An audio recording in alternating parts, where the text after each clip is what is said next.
The codeine plus. आज जैसे हम डीबीएमएस की इंट्रोडक्शन पार्ट 2 पे आए हैं। पहले हमने इंट्रोडक्शन 1 पढ़ा था, उसमें क्या चीज़ें थी। आज उसी का आगे के पार्ट्स लेके आए, जैसे क्लाइंट क्या होता है, सर्वर्स क्या होता है, स्कीमास क्या होता है, इंस्टेंस क्या होता है, मॉडल्स क्या होते हैं, इन सारी चीज़ों का एक्सप्लेनेशन देंगे। ये थोड़ा कॉलेज का पार्ट है, तो स्कूल्स के पार्ट्स तो मोस्टली कंप्लीटेड है हमारे पास, और ये कॉलेजेस के पार्ट स्टार्ट हो रहा है, जो कॉलेजेस में डीबीएमएस पढ़ाया जाता है, किस तरीके का डीबीएमएस होता है, हर चीज़ एक्सप्लेन की गई है। अब डीबीएमएस की थ्योरी पे आते हैं। थ्योरी सी पार्ट चल रहा है अभी तक कि हाँ तुम्हें समझ में आए कि किस तरीके से किस चीज़ें यूज़ होती है, किधर क्या है उसका मतलब, हर चीज़ समझा रही है। थोड़ा सा हमने प्रैक्टिकल उसकी इम्प्लीमेंटेशन के बारे में समझा कि हाँ उसको क्यों यूज़ करते हैं। अब उसी के थोड़ी सी और चीज़ें पढ़ेंगे कि हाँ ये क्या है, मॉडल्स क्या होते हैं, अगर कुछ पूछ लिया जाए कभी तो अब हम उसी के आगे के पार्ट्स पढ़ेंगे कि हाँ इसका ऐसे होता है, ये इसका मतलब ये होता है।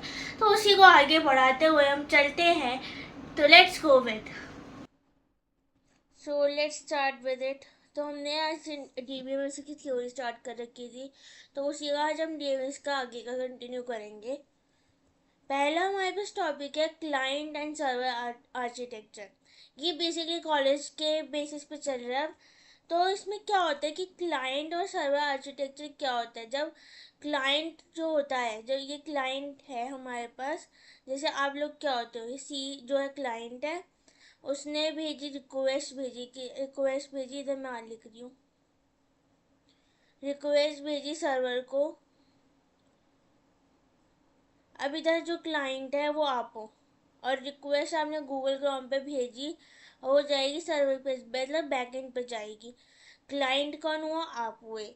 आपने रिक्वेस्ट भेजी कि हमें ये चीज़ सर्च करके दो, उसने इस डाटाबेस के पास गया, सर्वर के पास, कि हाँ सर्वर ने इंफॉर्मेशन सारी निकाल के दी कि उस सारी हमारी इंफॉर्मेशन जितनी भी है, जैसे गूगल पे जाते हो आप होते हो क्लाइंट बन के, फिर आप रिक्वेस्ट भेजते हो सर्वर को कि हाँ ये सर्वर पे जाता है, ये ऐसे ऐसे इंफॉर्मेशन होती है, ये होता है, और फिर वो आपको पीछे से आप निकाल के देगा सर्वर की हाँ इसकी इंफॉर्मेशन वो है। जैसे विकीपीडिया हम करते हैं, विकीपीडिया पे जब भी सब कुछ भी हम सर्च करते तो कभी कभी विकीपीडिया आ जाता है हमारे पास। पहले के टाइम पे विकीपीडिया आती थी तो वो सर्च करके देता था। फिर आता है कंपोनेंट्स, उसमें आते हैं क्लाइंट में कुछ ऐसे डिवाइस होते हैं जैसे यूजर्स कंप्यूटर और मोबाइल डिवाइस, जिसमें लिखा होता है कि हाँ ये मोबाइल की डिवाइस से इंफॉर्मेशन ली जा रही है, कंप्यूटर से ली जा रही है, कौन से यूज़र कहाँ से इंफॉर्मेशन ले रहा है, रिक्वेस्ट कैसे आई है, उसकी डिस्प्ले रिजल्ट कैसे होने चाहिए। जैसे अपने कंप्यूटर में कोई चीज़ शो कर देखते हो तो वो कुछ थोड़ी सी अलग तरीके से दिखाते हैं, या फिर अगर मोबाइल पर दिखा लेते हो तो कुछ और तरीके से दिखाई देती है। तो वैसी इंफॉर्मेशन ना दोनों तरफ से अलग अलग दिखाई देती है। तो दिखाने का, डिस्प्ले करने की इंफॉर्मेशन दोनों की टेक्निक्स अलग हो जाती है। तो इस चक्कर में हमेशा रिजल्ट जो होते हैं दोनों के अलग अलग दिखाए जाते हैं। जितनी बड़ी स्क्रीन उतना बड़ा इंफॉर्मेशन दिखाने का तरीका। जैसे गूगल क्रोम पे गया कि गूगल क्रोम ने इंफॉर्मेशन दिखा दी कि हाँ ये वाली इंफॉर्मेशन ऐसी है। फिर कोई और ऐप यूज़ कर रहे हो तो उसके एग्जांपल्स के अकॉर्डिंग उसके सेट्स के उसकी इंफॉर्मेशन दिखाना करना सब अलग तरीके से होते हैं। जैसे गूगल जो है, अगर मोबाइल पीसी से देख रहे हो तो थोड़ा सा मतलब वो आपको गूगल क्रोम खोलना पड़ेगा आएगा। फिर या फिर आपको अगर तो उसमें गूगल का भी ऑप्शन होता है ऐप में, और क्रोम दोनों का ऑप्शन होता है, अलग अलग का ऑप्शन होता है ऐप्स में, मोबाइल में शो। फिर हमने क्लाइंट के बारे में तो पढ़ लिया। अब सर्वर क्या होता है। सर्वर होता है स्टोर्स करता है डाटा को, क्या करता है, स्टोर करता है। जैसे क्रोम है, अगर मैंने क्रोम लिखा, सी लिख रही हूँ मैं क्रोम का, और इधर सर्वर आई, मतलब हमारे क्लाइंट की आई रिक्वेस्ट किस पे, क्रोम पे, कि हमने इधर बीच में क्या डाली, रिक्वेस्ट डाली है। और क्रोम पे क्या है, सारी इन्फॉर्मेशन है। जैसे हमें कुछ काम हो जाता, पहले चैट जीपीटी के आने से पहले, जब चैट जीपीटी नहीं था तो उससे पहले हम क्रोम पे जाते थे कि हाँ सारी इन्फॉर्मेशन, तो हम क्लाइंट पे होते थे और उस पर रिक्वेस्ट डालते हैं और वो क्रोम बता देते हैं। और आज के टाइम में चैट जीपीटी भी देखा जाए तो चैट जीपीटी भी हम पे वही काम कर रहा है, उस पर भी सारी चीज़ें इन्फॉर्मेशन सारी डली होती है।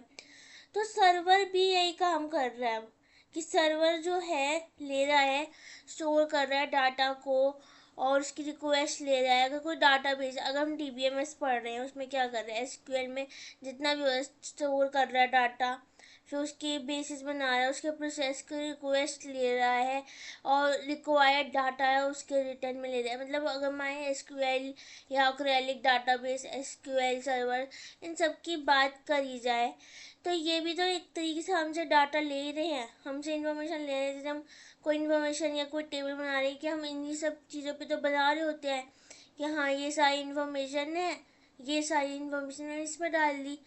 फिर हम चलते नेक्स्ट पे, ये हमारा types of client server architecture. अब ये क्या होता है, इसमें होता है कि एक पहला टाइप इसका होता है कि टोट टायर आर्किटेक्चर। इसमें क्या काम करता है, क्लाइंट जो होता है डाटा बेस सर्वर्स पे जाता है और उस पर कम्युनिकेशन करता है डायरेक्टली। क्या करता है, डायरेक्टली कम्युनिकेशन करता है। जैसे कि हम डायरेक्टली प्रोफेसर से इंफॉर्मेशन ले रहे हैं कि हाँ अगर हमें कुछ काम है, ये है स्टूडेंट और ये है प्रोफेसर हमारा, तो हम उससे जाके डायरेक्टली बात कर रहे हैं। तो जब क्या होता है, जब हम ज्वाइन करने लगते हैं, स्कूल्स हो गए, कॉलेजेस हो गए, तो हम कॉलेज में हम जाने वाले होते हैं या स्कूल में जाने वाले, तो हम कैसे बात कर रहे होते हैं, डायरेक्ट जो भी उसका हेड होता है कि हाँ उस कॉलेज का, सिर्फ उस कॉलेज का, ये नहीं कि गुरु गोविंद में बैठ गए, सीबीएसई वाले पे जाके बैठ गए, नहीं, जो स्कूल्स के प्रिंसिपल्स होंगे, कॉलेज के प्रिंसिपल्स होंगे, उस पर जाके वो बात करेंगे। जैसे कॉलेज का डाटाबेस बनाना है या फिर उससे कनेक्ट करना कि हाँ इसमें क्या सर्वर्स हैं, इसकी इंफॉर्मेशन अगर निकालनी है, जो उसके हम डाटाबेस जितने भी होंगे, कॉलेज की इंफॉर्मेशन अगर निकालनी है तो उसको मैनेज कैसे कर रहे हैं, किस पे जा रहे हैं, उसकी इंफॉर्मेशन निकालने के लिए हम क्या करेंगे, उसका डाटाबेस निकालेंगे, उसकी इंफॉर्मेशन निकालेंगे कि एम्प्लॉयज़ कौन है, प्रोफेसर कौन कौन है, कितने बच्चे यहाँ से पास आउट हुए हैं, उनकी इंफॉर्मेशन निकालेंगे कि कुछ टॉपर्स भी हैं कि नहीं है। फिर हम यहाँ पे आते हैं थ्री टायर एप्लीकेशन जो होती हैं आर्किटेक्चर। इसमें क्लाइंट आता है, एप्लीकेशन सर्वर आता है, फिर डाटाबेस सर्वर आता है। क्लाइंट जाता है एप्लीकेशन सर्वर पे, क्या है क्लाइंट पे क्या क्या एप्लीकेशंस हैं, उस पर एप्लीकेशन सर्वर देखेगा, फिर उसका डाटाबेस पे जाएगा कि क्या डाटाबेस स्टोर हो रखा है उस पर। तो अभी ये देखोगे ना कि हाँ हमारे पास ये सारी एप्लीकेशन सर्वर्स हैं, इस पर जाएंगे। जैसे हम क्लाइंट है, हम गए एप्लीकेशन चेक करने की क्या क्या एप्लीकेशन है, किस तरीके, फिर उसका डाटा चेक करेंगे क्या है, कि इस बेसिस में डाटा स्टोर किया हुआ है, उसका क्या काम है, वो सारी। तो जैसे कि अगर हम देखा जाए कि बिजनेस लॉजिक से देखा जाए, जैसे अमेज़ॉन है, हर चीज़ का अलग अलग डिपार्टमेंट बना हुआ है। फ्लिपकार्ट है, फ्लिपकार्ट में भी अलग अलग डिपार्टमेंट बना रखे हैं अलग काम के। बैंकिंग वेबसाइट्स हो गई, वो भी अलग अलग बेसिस पे बन रखी है। तो जैसे सारी डिपार्टमेंट्स अलग बनते हैं, जैसे एचआर का अलग होता है या फिर फाइल मैनेजरिंग का अलग हो गया, कुछ भी ले लो। उसमें जैसे कोई ब्रांड बना है, क्लोथिंग का अलग होता है, उसको मैन्युफैक्चर कोई और कर रहा होता है, उसकी पैकेजिंग कोई और कर रहा होता है। तो वैसे ही सारी एप्लीकेशन जैसे अलग अलग होती है, उसको क्लाइंट तक सिर्फ हम लोग पहुँचा रहे होते हैं। जो एंड में काम हो गया होता है, उसकी पैकेजिंग हो गई, सारी चीज़ हो गई, तो फिर वो सारी हम पे ही पहुँचेगी। हम पीछे का डाटाबेस सर्विस बस ये चेक करेंगे कि वो प्रोडक्ट कहाँ से आया है, वो प्रोडक्ट की मैन्युफैक्चरिंग, मतलब मैन्युफैक्चरिंग तो नहीं देखेंगे बट हाँ उसका ब्रांड देखेंगे। जैसे ज़ारा हो गया, ऐसी बड़ी बड़ी कंपनीज देखेंगे कि हाँ ये इधर से आया है, इसकी इन्फॉर्मेशन ऐसी है, वो कंपनी ऐसी है, उसके एप्लीकेशन निकाल के चेक करेंगे। फिर हम आते हैं डाटा मॉडल्स पे। अब डाटा मॉडल्स क्या होता है, कॉन्सेप्ट यूज टू ऑर्गेनाइज। उसकी जो डाटा मॉडल्स होते हैं, उसकी सारी कॉन्सेप्ट, जितने भी कॉन्सेप्ट हमारे पास होते हैं ना, उसको ऑर्गेनाइज करके लगा देते हैं। जैसे स्कूल्स में होता था ना कि हाँ इंग्लिश की जितनी भी बुक्स है वो एक साथ रख देते थे हम लोग, कि हमें पता लग जाए कि हाँ इंग्लिश की ये वाली बुक्स है। तो हम तो जब भी इंग्लिश का पीरियड होगा या फिर हमें इंग्लिश करनी होगी तब उसको पढ़ लेंगे, कौन सी बुक यूज़फुल है उस टाइम के लिए। हिंदी हो गई, उसको ऑर्गेनाइज करके रख दी, जैसे लाइब्रेरी में ऑर्गेनाइज रहता है डाटा, इंग्लिश के लिए हो गई, हिंदी हो गई, या मैथ्स हो गई, सब ऑर्गेनाइज होती थी। वैसे ही हम इधर भी डिस्क्राइब करके रखते हैं, जैसे डाटा को, रिलेशनशिप्स को, कॉन्स्टेंट्स को, हर चीज़ को हम ऑर्गेनाइज करके रखते हैं ना। हाँ कि पता है ये डाटा इधर स्टोर्ड होगा। जैसे कॉपीज, बुक्स, हम पेन्स, सारी जितनी भी नोटबुक्स वगैरह होती है एक जगह पे डाल संभाल के रखते हैं। वैसे एक डाटा जब कलेक्ट करते हैं, जब हम कोई फाइल मेंटेन करते हैं या फिर कुछ मेंटेन करते हैं, जैसे हमारे मार्कशीट्स हो गई, सारा डाटा ही तो हमारे लिए इम्पोर्टेंट इंफॉर्मेशन है। तो फिर वो डाटा एक जगह पर कलेक्ट रहता है। रिलेशनशिप्स कैसी हैं, किस तरीके का है, किस तरीके में फाइल में जाना चाहिए, उसका कॉन्स्टेंट्स कौन सा है, वो सारी चीज़ें हम लोग चेक करेंगे, उसको ऑर्गेनाइज से लगा के डाटा मॉडलिंग करेंगे। अब आते हैं टाइप्स ऑफ डाटा मॉडल्स। पहले होते हैं हियरार्किकल मॉडल्स। इसमें क्या होता है, डाटा जो होता है ऑर्गेनाइज रहता है लाइक ट्री के, एकदम ट्री की तरह से रहता है। जैसे मैंने बताया कोई कंपनी है, उसमें एचआर होगा, सेल्स होगा, आईटी होगा। अब ये तो एक ही कंपनी है, एक कंपनी है और 3 जने हैं उसमें काम करने वाले, अलग अलग डिपार्टमेंट। तो वन पेरेंट मैनी चिल्ड्रंस हुआ इसका। जब हियरार्किकल बनता है तो क्या होता है, एक पेरेंट हो जाता है और उसके 3 अंडर में डिपार्टमेंट्स आते हैं, और उसका क्या होता है, one parent, one parent many childrens. जैसे इसमें वन कंपनी है और इतने सारे चिल्ड्रंस, उसके एचआर हो गया, सेल्स हो गया, आईटी वर्क वाला बंदा हो गया, इतने सारे बंदे हैं। तो वो हो जाता है हियरार्किकल मॉडल्स में आ जाता है, जिसके एक पेरेंट और मैनी चिल्ड्रंस हो। जब कोई चीज़ हमें ऑर्गेनाइज करनी हो तो हम अलग अलग डिपार्टमेंट्स में डाल देते हैं सब कुछ। जैसे अगर किसी को सेल्स करनी अच्छे से आती होगी वो सेल्स में जाएगा, जिसकी आईटी फील्ड अच्छी होगी वो आईटी वाली फील्ड में जाएगा, जिसको एचआर वाली फील्ड सही होगी वो एचआर वाले में जाएगा। किसी की अब जैसे एआई आ गया, क्या आ गया, एआई आ गया हमारे पास। अगर एआई जो है वर्क इजी कर रहा है और किसी को आती है थोड़ी बहुत इजी करने वर्क, तो वो उस वाले डिपार्टमेंट में चले जाता है। और किसी को उसको और उसकी थोड़ी टेक्नोलॉजी अच्छी है, वो उस वाली टेक्नोलॉजी में जाएगा। किसी को ये पता है कि वो कोई सॉफ्टवेयर इजी यूज़ कर सकता है, उसको वो उस डिपार्टमेंट में भेज देगा अगर वो आईटी का ही हुआ। किसी को पता है पैकेजिंग इसकी अच्छी है, वो पैकेजिंग फील्ड में चला जाएगा। तो वैसे ही सबके ना अलग अलग डिपार्टमेंट्स बने होते हैं। अब उसके हमारे उस पता होना चाहिए, जब हम रिज्यूमे चेक करते हैं, कुछ चेक करते हैं, तो क्या करते हैं, उसको अकॉर्डिंग डिपार्टमेंट में डालते हैं और उसकी एक कंपनी में ही इतने सारे चिल्ड्रंस बना देते हैं, अलग अलग डिपार्टमेंट अलग अलग फील्ड्स में क्रिएट कर देते हैं। फिर हम आते हैं नेक्स्ट पे, नेटवर्क मॉडल्स में, जिसमें मल्टीपल पेरेंट्स होते हैं और इक्वल ईच रिकॉर्ड हैव होता है, हम पे हर चीज़ का रिकॉर्ड होता है। तो इसमें जैसे स्टूडेंट है, उसका कोर्स 1 है और कोर्स 2 है। अब स्टूडेंट ने चूज़ किया हुआ है पहला कोर्स एक, तो उसने कहा कि मैं तो ये वाला कोर्स करूँगी। और जैसे उसने बोला कि मुझे पाइथन भी करना है और जावा भी करना है, तो 2 कोर्स हो गए। तो मैनी टू मैनी रिलेशनशिप्स हो गए। इसमें क्या हो गया, मैनी टू मैनी। अब एक इंसान 2 चीज़ें भी कर सकता है। उसने कहा कि मैं डांस में भी जाऊंगी और मैं अपनी लैंग्वेजेस पे भी ध्यान दूंगी। तो क्या हुआ, उसने एक स्टूडेंट ने मैनी टू मैनी रिलेशनशिप्स रख लिए। एक आता है रिलेशनशिप मॉडल। अब इसमें क्या होता है, पॉपुलर मॉडल्स चेक किए जाते हैं, उनके स्टोर्स टेबल्स देखे जाते हैं, उनका रिलेशन कैसा है, पॉपुलर है, किस चीज़ में वो लोग एक्सपर्ट है। अगर किसी की पाइथन और जावा, किसी की पाइथन अच्छी है तो वो पाइथन वाले में जाएगा, किसी की जावा अच्छी है तो वो जावा वाले में जाएगा।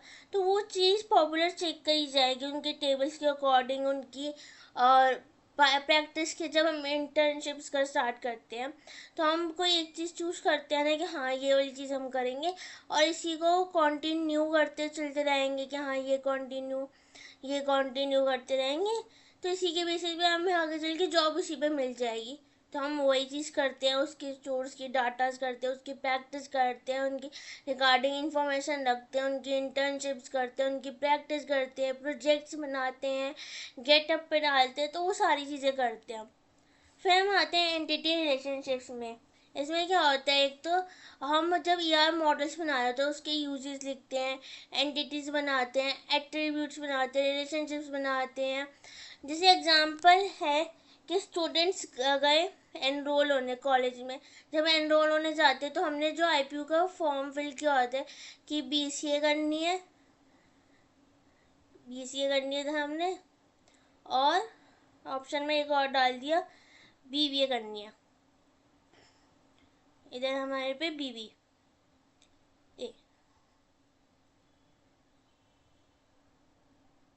ठीक है, और इधर हमने स्टूडेंट्स हैं एनरोल होना। अब आप कोर्स डिसाइड करोगे ना कि आपको BCA में जाना है या फिर BBA में जाना है।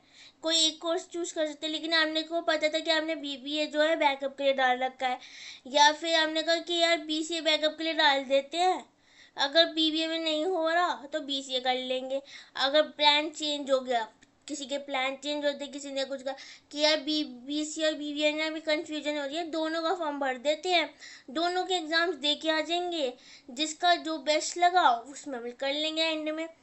तो काफ़ी बच्चे किसी चीज़ को बैकअप में रख रहे हैं। किसी की प्रायोरिटी है कि हाँ यार BCA करनी है, लेकिन घर वालों का BBA का भी फॉर्म भर दे इनकेस बैकअप के लिए।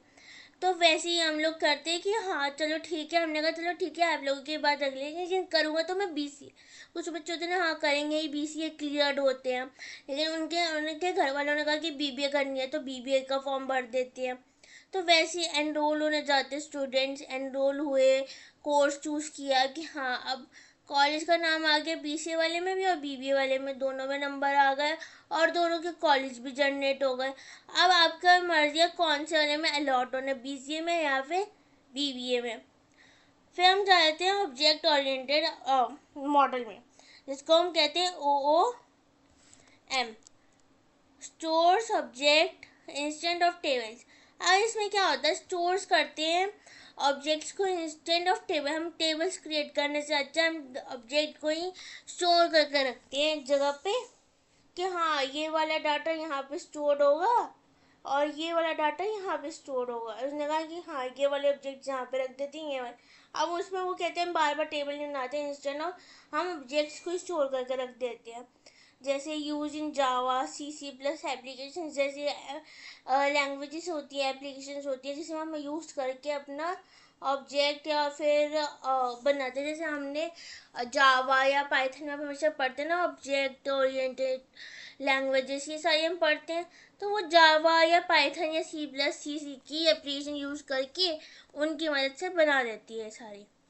फिर हम चलते हैं introduction to distribution of data. अब ये क्या है कि हाँ डाटा भी डिस्ट्रीब्यूट हो रहा है, प्रोसेसिंग भी चल रहा है, क्या चीज़ होती है। अब इसमें होता है कि जब डाटा जो स्टोर कर देते हैं, जैसे हमने यहाँ पे एक जगह पे डाटा जो है स्टोर करके रखा हुआ है, मल्टीपल कंप्यूटर्स कनेक्टेड। जैसे स्कूल्स में आपने चेक किया होगा, ये स्कूल है, इधर वो बना होता था हमारा कि हाँ मैप पे कि हाँ इधर से MCs उठेंगी तो सारे कंप्यूटर्स कनेक्टेड हैं और हम करने लगेंगे। काफ़ी ऑफिस में ऐसा होता है कि ये कंप्यूटर और ये वाला कंप्यूटर कनेक्टेड है, और अगर आप इस वाले से प्रिंट करोगे तो कनेक्ट हो जाएगा कि हाँ प्रिंट कमांड दे रहा है, या फिर इस वाले से कमांड दे रहे तो भी हो रहा है। लेकिन ये कंप्यूटर जो है इससे कनेक्टेड है, अगर आप इधर कुछ चेंजेस करते हो तो इधर आ जाएगा, इधर कुछ चेंज करते हो तो इधर आ जाएगा। दोनों पीसेस कनेक्टेड है एक दूसरे से। कभी कभी आपने ये सुना होता है ना कि हाँ पीसेस कनेक्टेड एक दूसरे से, अगर हम इधर कुछ चेंज करेंगे तो इधर भी कुछ आ जाएगा। तो ये सारी जो चीज़ें कनेक्टेड रहती है। कभी कभी बहुत स्कूल्स और कॉलेजेस में आपको मिलेगा कि कंप्यूटर्स कनेक्टेड हैं इच अदर से, और चाहे वो keeping data one location distributing different locations. अगर अगर हम देखा जाए कि डिस्ट्रीब्यूटेड भी है, उनके लोकेशंस यहाँ पे से यहाँ पे तो सेम है, एक ही जगह पे सेव्ड हो रही है सारी चीज़ें। अब चेक करते हैं, जैसे हमने बनाया एक मिनी प्रोजेक्ट, इधर भी मिनी प्रोजेक्ट में बन रहा है, इधर वाले कंप्यूटर को हम लोग किसी में भी ना मिनी प्रोजेक्ट में बनाना, अगर आप कोई प्रोजेक्ट बना रहे हो तो उसने कहा चलो ठीक है। तो इधर जो आप इधर जो काम कर रहे होगा और इधर जो काम हो रहा होगा, दोनों एक दूसरे से कनेक्टेड होंगे तो इजीली सेव्ड हो जाएंगे। फिर हम आते हैं डायग्राम के बेसिस से समझते हैं। एक हेड ऑफिस है जिसमें दिल्ली और मुंबई है, और इसमें लोकल डीबी भी है और इसमें भी लोकल डीबी है। अब जो दिल्ली की इंफॉर्मेशन होगी वो भी हेड ऑफिस में सेव्ड है, और जो मुंबई की इंफॉर्मेशन है वो भी है हेड ऑफिस में सेव्ड है। तो दोनों के लोकल डीबी भी जो भी होंगे ना, वो सारी सारी इंफॉर्मेशन हम पे हेड ऑफिस में आएगी और हम इसे देख सकते हैं। जैसे हम बहुत सारी इंफॉर्मेशन जैसे होती है दूसरी कंट्रीज़ की या फिर दूसरी सिटीज़ की, हम गूगल सर्च करके चेक कर सकते हैं। तो वैसे ही होते हैं कि हाँ सारी इंफॉर्मेशन डिस्ट्रीब्यूटेड होती है, लेकिन हम चेक कर सकते हैं सारी इंफॉर्मेशन निकाल के सब कुछ। फिर हम आते हैं स्कीमा एंड इंस्टेंस पे। स्कीमा क्या होता है? स्कीमा होता है सॉफ्टवेयर डिज़ाइन करता है, ब्लूप्रिंट होता है ऑफ द डाटाबेस। स्कीमा जो होते हैं जो डिज़ाइन करते हैं, जैसे हम कभी कभी ब्लूप्रिंट मांगते हैं ना कि हाँ इसका ब्लूप्रिंट मैम क्या होगा मार्क्स के अकॉर्डिंग, तो मैम बताती हैं। तो वैसे स्कीमा में ये आता है कि जब हमें कोई डाटाबेस देखना होता है, उसका ओवरऑल देखना होता है, सारी इन्फॉर्मेशन दिखती है, तो हम सेलेक्ट कमांड लगाते थे कि पूरा टेबल चेक करना है तो हमें। तो इसका डिज़ाइन चेक करा, ब्लूप्रिंट चेक किया कि हाँ ये है। कभी टेबल चेक करना है, कभी या फिर हमें पूरा ही रोज भी चेक करनी है, कॉलम्स भी चेक करने हैं, तो हम उसके लिए भी कमांड लिखते थे। तो जैसे सारी इन्फॉर्मेशन निकालनी है, उसका रिलेशंस देखना है, उनके कॉलम्स डेटा टाइप जैसे बताई मैंने डिफाइन के अकॉर्डिंग कि हाँ उसके ब्लूप्रिंट चेक करना है सब कुछ। तो जैसे एग्जांपल है स्टूडेंट का, अगर उसका रोल नंबर देखना है, उसका नेम देखना है, कोर्स देखना है, तो ये तो हो गया कॉलम्स। अगर इसका रोज देखना है तो हम उसकी इंफॉर्मेशन डालते हैं टेबल्स की पूरी कि हाँ ये नाम है। तो ये इस तरीके से इसको स्ट्रक्चर किया जाता है स्कीमा के तरीके से। चलो नेक्स्ट पे चलते हैं। अब इंस्टेंस क्या होता है? ये होता है कि उसके एक्चुअल स्टोर का हो रखे डाटा, कि अगर उसको पर्टिकुलर टाइम पे चेक करना, उसका एक्चुअल डाटा स्टोर्ड होता है ना एक जगह पे कि हाँ ये डाटा स्टोर्ड है एक जगह पे, डाटा भी इस पर्टिकुलर टाइम पे होता है। हर चीज़ जो होती है इंस्टेंस मिल रही है, उसका डाटा मिल रहा है, उसका स्टोर्ड इन्फॉर्मेशन मिल रही है एक जगह पे, टेबल बना हुआ है पर्टिकुलर टाइम्स पीरियड पे। तो वो क्या होता है? वो इंस्टेंस होता है जिसमें जब हमें सारी चीज़ें पर्टिकुलर टाइम पे मिल रही होती है, डाटा कलेक्ट होता है, उसको डाटा स्टोर किया जाता है, एक्चुअल टाइम पीरियड होता है।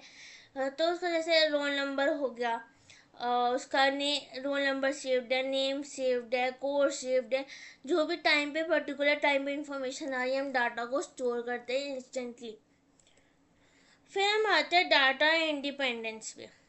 फिर हम इसमें क्या होता है डाटा इंडिपेंडेंस में, क्या ability to change the structure without application program. अगर कोई डाटा बेस है उसको हम क्या करते थे कि पूरा पूरा स्ट्रक्चर नहीं चेंज करते थे, लेकिन हाँ उसका एक कमांड लिखते थे कि हमें ये चीज़ ड्रॉप करनी है, डिलीट करनी है वाली चीज़, या फिर ऐड करनी है। तो हम डाटा को इंडिपेंडेंस करते थे कि हाँ विदाउट पूरा टेबल को छेड़े हम उसमें ऐड या डिलीट कर देते थे इंफॉर्मेशन।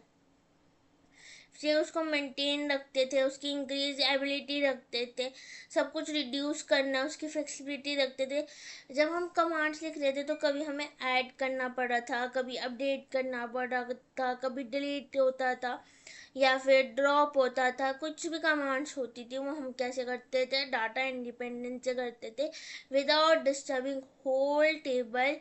तो वैसे हम लोग क्या करते थे, हम दोबारा टेबल तो क्रिएट करते नहीं थे, हम उसी टेबल में चेंजेस पे चेंजेस, चेंजेस पे चेंजेस, अपडेट, कभी डिलीट, कभी ड्रॉप, कभी अपडेट हो गया, कभी ऑल्टर कमांड, ऐसे हम डाटा इंडिपेंडेंस करते हैं।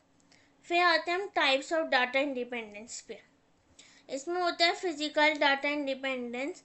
पहला जो है हम पे उसमें होता है कि एक तो हम फिजिकली स्टोरेज को इफेक्ट नहीं कर होते, लॉजिकल स्ट्रक्चर यूज करते हैं हर चीज़ का। जब भी हम कोई चेंजेस करते हैं तो फिजिकली, जब हम अपने हाथों से कर रहे होते हैं विदाउट एनी, तो उसमें जो होती है फिजिकल स्टोरेज बहुत होती है, उसको इफेक्ट ना करते हम लॉजिकली स्ट्रक्चर बनाते हैं, उसको ही अपडेट करते रहते हैं। पहले के टाइम भी होता था हम हाथों से फाइल मेंटेन करके रखते थे। अब क्या डाटाबेस आया, डाटाबेस ने ईजीएस्ट वर्क कर दिया हमारे लिए।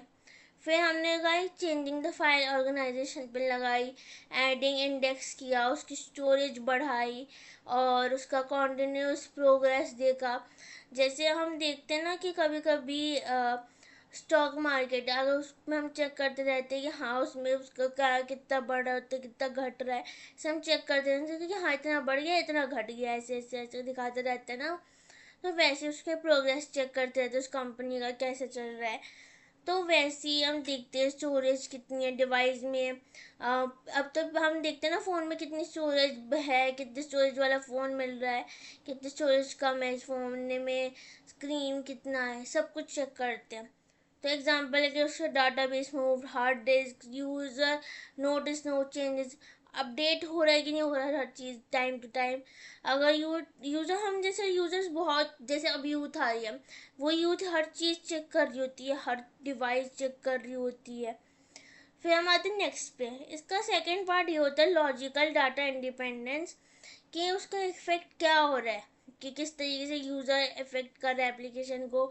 उसमें हम कितने स्कीम्स लगा रहे हैं कि हाँ या इतने यूज़र्स हैं, उसके इतने व्यूज़ हैं, उसको क्या पसंद आ रहा है, उसकी एप्लीकेशन कौन सी है। तो ऐड अ न्यू कॉलम हो रहा है, उसमें ऐड न्यू टेबल करो, उसको रिमूव करो अनयूज वाले को। हम चेक करते हैं ना कि यार अब ये वाला ना, जैसे व्हाट्सअप कितनी बार अपडेट होते हैं, इंस्टाग्राम कितनी बार अपडेट होता है, तो ये अफेक्ट कितना हो रहा है उसको, लॉजिकली कितनी हम इंडिपेंडेंस कर रहे हैं। तो जैसे उसका रोल नंबर आया, नेम आया, उसका पहले तो ऐसे था, फिर हमने कहा कि यार उसका रोल नंबर भी आ गया, उसके नेम भी आ गया, ईमेल भी आ गया। हम नॉर्मली ऐड ऑन करते हैं एप्लीकेशंस को, हम बिना टेबल को डिस्टर्ब पूरे के पूरे को कोई दोबारा टेबल ना बनाने की ज़रूरत कर रही है, उसमें ये ऐड ऑन करते रहते हैं, कंटिन्यू मॉडिफिकेशंस करते हैं।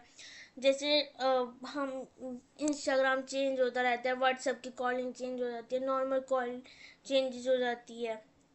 तो लेट्स इतना ही था। If you like this video, like share and subscribe. अगर कुछ भी डाउट होता है तो कमेंट सेशन करें, और इंस्टाग्राम के चैनल को फॉलो करें कोड एंड प्लस को, ताकि कोई क्वेश्चंस हो, कुछ टिप्स जाननी हो, या फिर कुछ भी प्रैक्टिकल इम्प्लीमेंटेशंस के बारे में या थ्योरी के क्वेश्चंस हो गए, कुछ भी जानना हो तो उस पर मिलते रहेंगे।